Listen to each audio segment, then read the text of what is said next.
Anita Finley, your host of the Zoomer Times TV show brought to you by Boomer Times Magazine.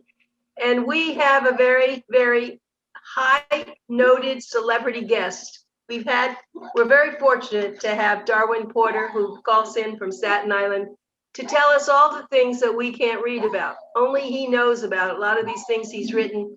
I would think it's almost 100 books. It's not quite 100, but it's lots of books. And he writes a column every month for Boomer Times. And he is a one and only. And we are thrilled to have you, Darwin, always to give us this time. So tell us, what do you think we all would like to know that no one else knows but you? Well, I'm not sure about that. At least 3 or 4 other people in the world will know it. But I want to give my condolences today to the island people of Tanna who are in great mourning for the death of Prince Philip, far more than the royal family. And why is that so? Because on this island is in the Republic of Vanuatu, it's in the South Pacific. And to them, to the people of the island, Prince Philip is God. They worship him as God. And so they are devastating. I mean, you would maybe compare it to Jesus Christ on the crucifixion. Now, this is the strangest thing. Vanuatu has been a nation since 1980. And they always had a belief that some white-skinned man would rise out of their mountain and go to the West and marry the richest woman in the world. They had that for years. I mean, long before the marriage of Prince Philip. And guess what? One day in 1974, on a tour of Africa, Prince Philip arrived on their island with the richest woman in the world since Cleopatra and Princess Elizabeth. And ever since that time, he's been worshipped on the island. Princess Anne and Prince Charles came, and the people are devastating. To be rich in this island, you have to have a lot of pigs, and they're sacrificing a lot of pigs and everything. And it's a sad day, but not a lot of people know that. You say I tell things you don't normally know, but I do feel sorry. I'm not making fun of these people. They're very serious in their worship of Prince. So Darwin, tell us where the island's actually located. It's in the South Pacific. Off the coast of Borneo. Yeah, it's near Borneo, you know. Okay. And, but it's a country. It's a country in itself. Now, okay. The funeral is Saturday of Prince Philip, who, as you know, is the longest running monarch. But I want to tell you a little bit about where he began. A lot of people don't know that. He was born on the island of Corfu in Greece. And his uncle was the King Constantine of Greece. But after they lost the battle to Turkey, Constantine was a dead meat kind of guy, and they even tried to come after Prince Andrew, the father of Prince Philip, and Andrew just got out of the island alive, and Prince Philip was 18 months old, and they wrapped him in a fruit basket and tucked him in, and they got on a British warship, and they just escaped death. And with the 4 sisters, he had 4 older sisters, and they arrived in Paris, and they were virtually penniless. And they didn't take a lot of riches, but Philip he really came from a lot of royalty. He was in line to be the king of Denmark, and he was one of the people in line to be the king of Greece until they got rid of the monarchy. I don't know how you would have been king of Denmark and king of Greece too, but very unusual. But the poor man entered into a period of horrible things. His mother was put in an insane asylum, and his deserted, his father deserted him and ran off with his mistress to live in the French Riviera. And he was shipped to England. And there he made his stake. And all four of his sisters ran off to Germany and married Nazis. And so all the sisters became Nazis. And in fact, his oldest sister, Cecilia, was flying in a small plane with her husband and two children and their mother-in-law, and the plane crashed and killed all of them. So Philip was 16 years old and he flew to Germany.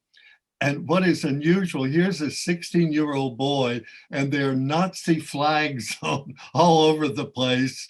And of course, this worked against him, when he wanted to marry Princess Elizabeth. He was not a Nazi, but four members of his family were. And his sister was a close friend of Hermann Goering. And she told Philip what a wonderful man Hermann Goering was. I have read 2 books on Hermann Goering. I don't think he was all that wonderful, but that's another day.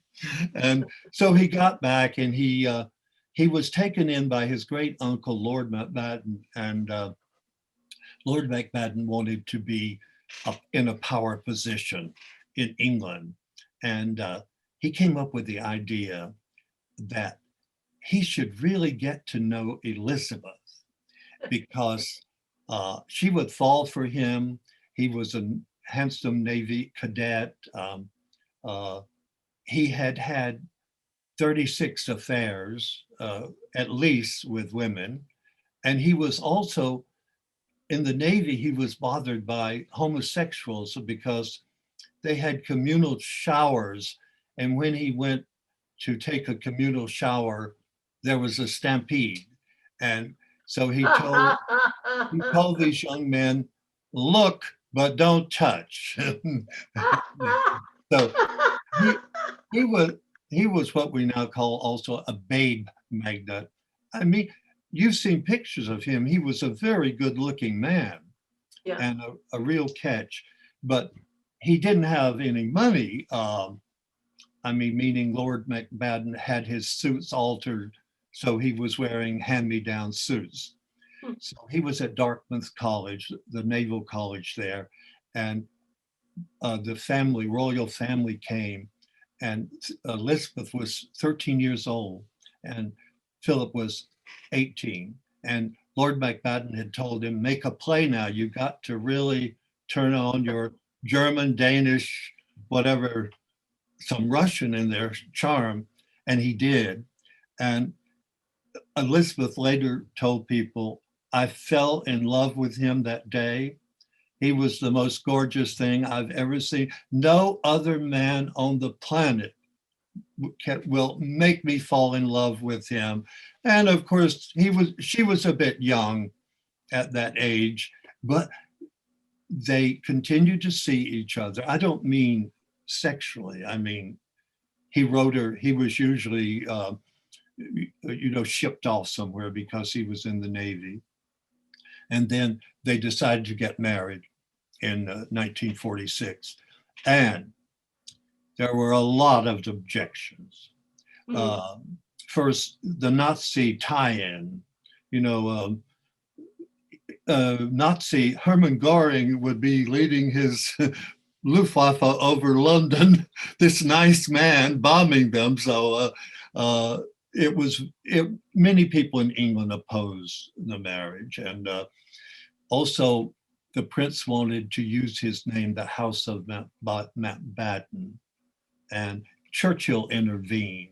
And he said, no, that too many problems there. It has to be Windsor. You have to be the House of Windsor. And Philip was mad for the rest of his life that he didn't prevail on that. But what the plan was that he would be older and more powerful, so he could act more or less like a king. However, Elizabeth was pretty strong. She said, that you can run the family, but I'm going to run the damn country. And Ah, it was odd when they started out because they had to have a special session of Parliament to grant her 100 clothing coupons. Britain was in dire poverty after the war. And you've heard of sugar rationing in America during World War.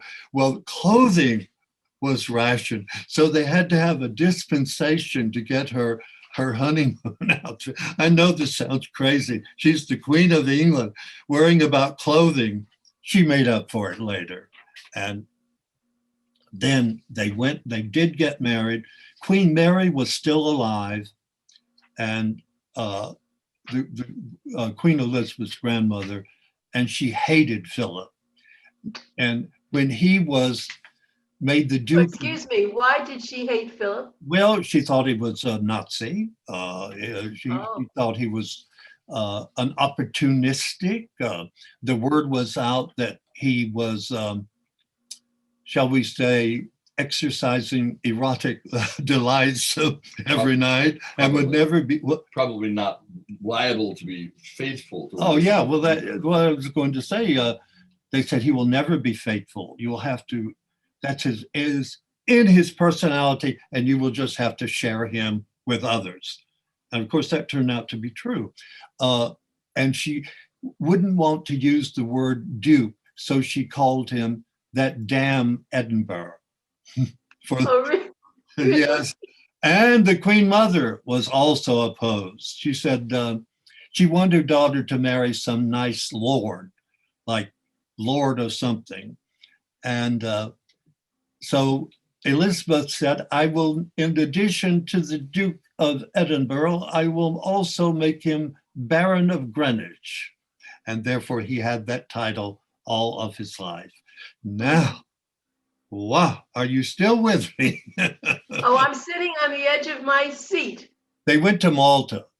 I've been to Malta several times. And that was the only time that Elizabeth could lead a life like a Navy wife. I mean, she could go shopping, go buy her groceries and everything. And then the King, George, who was in very bad health, wanted them to go on a tour of the colonies, the Commonwealth, really, not too many colonies. And it was in Kenya that they got the call that the king had died, and she was asked to return immediately to London. And the marriage took place, and I got to spend one night in their honeymoon bed. I used to write a book on France, and I wanted to stay in. I went to the inn where they had their honeymoon in the Ile-de-France, and I demanded the honeymoon bed, and I got it. And apparently, they had not dallied around. This was the night of the taking of the royal virginity, and all happened in the bed long before I occupied it, and I became fascinated with them. There were a lot of problems. Philip was a very powerful, masculine man. He sort of didn't want to be a consort, walking 2 feet behind, and he wanted to be, quote, the man of the house. He had been reared in that tradition. So they had a lot of problems. But the amazing thing is this marriage endured for 73 years. But then children came into it. He called them children from hell. I mean, they were wonderful when they were little tots and everything. And in the Anglican church, you're not supposed to get a divorce. Well, of course, all of the children got divorces, and Prince Charles, he called him in, and they had had a very tense relationship. He always called his oldest son the wimp, because he found Charles timid. He didn't seem masculine enough for Philip, and And also, so he more or less forced that marriage onto Charles was very reluctant to marry Lady Di. Certainly wasn't in love with her. He said, well, your mistress is a married woman, Camilla Parker Bowles. Oddly enough, I have a little something about her husband, Andrew Parker Bowles, after Princess Anne divorced Mark Phillips. She was having an affair with Andrew Parker Bowles, who was having an affair with his wife. So, I mean, this is really crazy. But Yeah. in other words, poor Andrew, while his wife was away with Prince Charles, was keeping company with Princess Anne. Isn't that, we could do a movie of that. Apparently, I mean, they could have had anybody. I don't understand all that, but I was going to ask you, but so Prince, so I mean Philip, though he did remain true to Elizabeth. Did he after? I mean, after he grew up and all that. I mean, he really did what was best for the country and for Elizabeth, didn't he? I got that feeling. Yes, he was steadfast. Now, as some royal watchers said, she wanted loyalty from him, not fidelity. And Uh, so as he settled in, he had this Playboy friend, and about 1 or 2 nights a week, he liked to go to these private all-male parties. Well, except these all-male parties didn't turn out to be all male, you know, and she obviously knew about. In fact, I think that's a scene about that appeared in The Crown. I don't know if you got to watch the TV episodes of The Crown, but she knew that Philip was moving around, but she said he was her rock. He was always behind her, always loyal.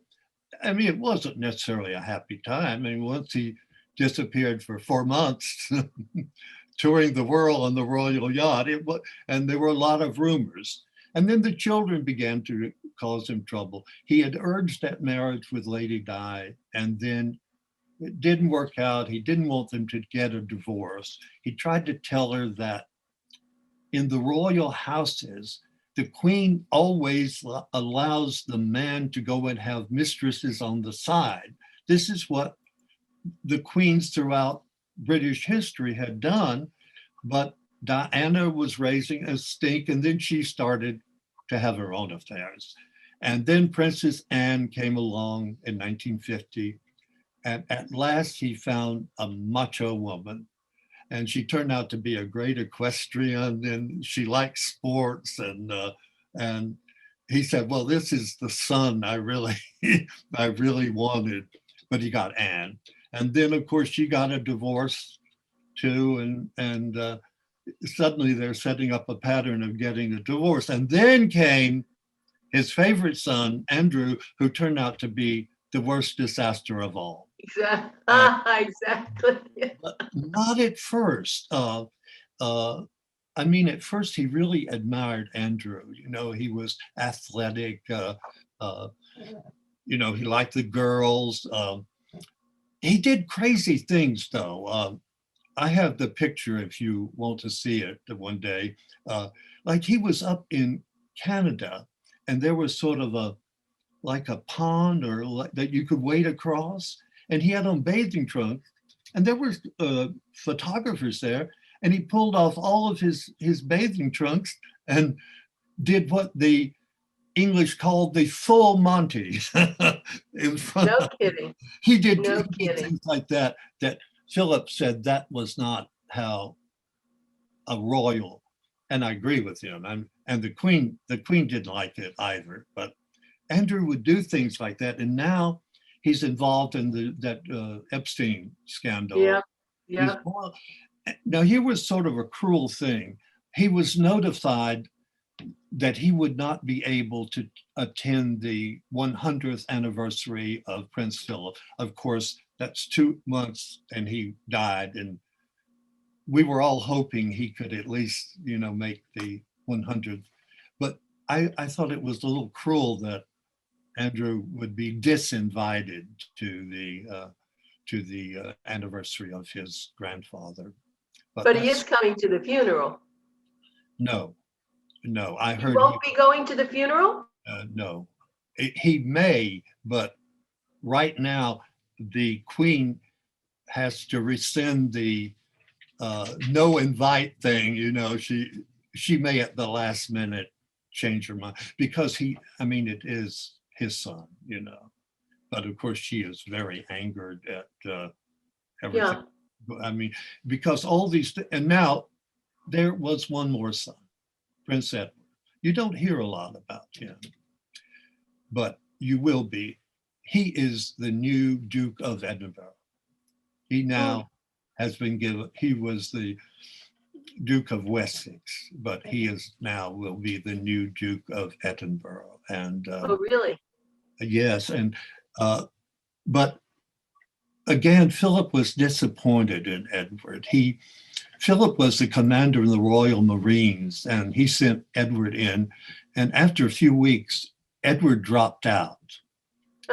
He just couldn't take it, and he decided he wanted to go into the theater and become an actor and get into production. And in the West End theater, there are a lot of homosexuals, and Edward was seen every night with if you're in the theater in the West End, you meet a lot of gay people. And then the rumor spread that Edward was a homosexual. That was not necessarily verified, but he found a wife, he's been married. He was the only one who didn't get a divorce. And all of the others amazingly got divorces. So it's a strange story about this marriage. I mean, and the fact that Philip lived for so long. I mean, this is a wonderful thing, but also Elizabeth may be prepared to live long. You know, her mother had lived beyond the age of 100. And so it might happen to the Queen. Now, that means by the time, if Charles takes over the throne, he's not going to be a spring chicken. I mean, it would be the case of like Queen Victoria. She lived forever. And then when Edward VII took over, he didn't have long to be king. I think it will be the same thing. There is a very odd coincidence that the Duke of Edinburgh and Queen Elizabeth are sort of kissing cousins. Now, what do I mean by that? You know, they both can trace their ancestry back to Queen Victoria, both of them, which, you know, through all that royal lineage. And also they can trace their lineage back to George III. Now, in history, we know that George III presided over the loss of the American colonies. So, but George III was one of their early ancestors. And Darwin, before I don't want us to leave before I tell everybody you're Darwin Porter. I get so enthralled with you, I forget to keep announcing who you are. You're a celebrity author. You're famous with your profession. You write a wonderful column every month for Boomer Times. This is Darwin Porter, and you need to read his many, many books. I always lose count, 35. He's coming out with another fantastic book, which we will feature in our Boomer Times in June. But this is Darwin Porter. Go ahead, Darwin. I just wanted to clarify. Everyone knows who you are. Can we talk dirty a bit? Yeah, okay. I had a very odd thing about happened to me with, I wrote a book on Zsa Zsa Gabor, the Gabor sisters. If they ever get it made, they're trying to make a movie of it. And Zsa Zsa told us at a party, you remember Merv Griffin, I was at a party with Merv Griffin, and Zsa Zsa at a party talked about her affair with Prince Philip. And the the I thought, I'm doing a book on Zsa Zsa Gabor, and she tells us all that, not just me, but everybody at the party. And I said, well, that certainly should go in the Zsa Zsa book. I mean, and the distributor I had at the time in England said, I will not distribute this book. Of course, she was being very protective of the prince, but I didn't, I mean, the Daily Mail, all the papers were writing about, like, for example, when Lady Di, our princess died, there were many stories where he was accused of plotting the death of Princess Di. I mean, a lot of stories.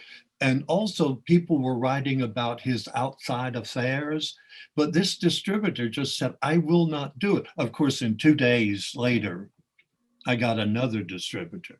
Now, here is, we have to clean this up a bit.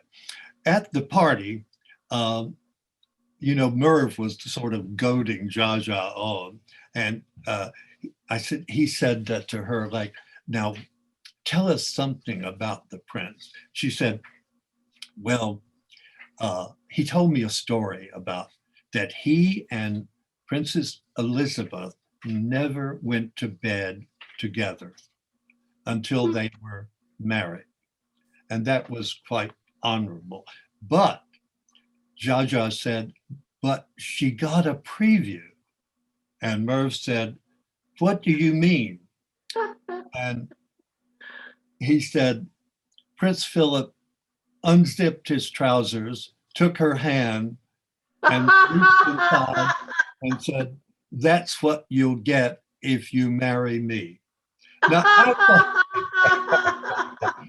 I thought that's perfect. I love that.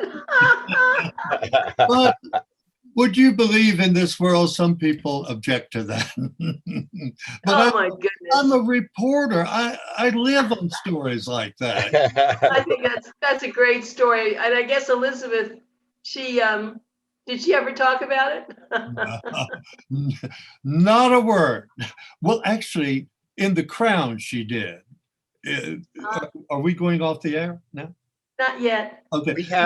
We got 3 minutes before cutoff. There was a scene in the Crown where Elizabeth makes a remark about, well, that's big of you, and I really mean that. I mean, that's about as close as Elizabeth might come. But anyway, I like personally Prince Philip.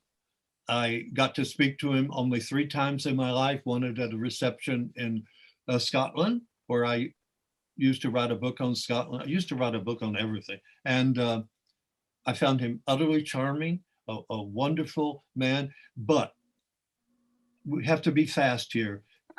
The controversy is over a possible racist remark that the Duchess of Sussex revealed. You know about that, what color is your baby going to be? And that's made headlines around the world. And Harry has denied it was a member of the royal family, but under pressure, he said it was not Prince Philip. Now, it could have been, because I've looked up, Prince Philip has made racially insensitive remarks. I don't think he really means to, they just don't come out well. And Andrew, one night, used the N-word in front of a whole party. And so it could have been Andrew, but I thought at least Prince Harry assured us that it's well. Thank you, Darwin. It looks like, Dan, are we out of time? Yeah, we got less than 2 minutes. Oh, okay. Before we Darwin get can do a cut lot off. in 2 minutes. Well, but before we get completely cut off. Okay. Okay. Okay, Darwin. Well, we really appreciate your being here with us. You always know things that nobody else knows. I love not only do I love reading everything you did, in fact, this whole story with Harry and his father and who it is and all that was just juicy and delicious. And we appreciate your taking the time each month. And I look forward to your new book coming out, Desi Lucy? Arnaz and Lucy. I have much to say about Miss Lucille Ball. I know you do. I really, it won't be your regular I Love Lucy. I well, I hope that you and Danforth stay safe, stay in your house, don't go out. And seems like, we don't know what's going on now, but thank you for being such a wonderful friend and such a wonderful comrade with us. I'll use that word. Oh, we better not. In 1951, you could get arrested for that. You'd be I know. all before the House on American Activities Right. I'm sure. Okay, I guys, had no thank you idea very that much, Dan and was we'll gonna talk wear another blue. time, okay? I had no idea Dan was going to wear blue today.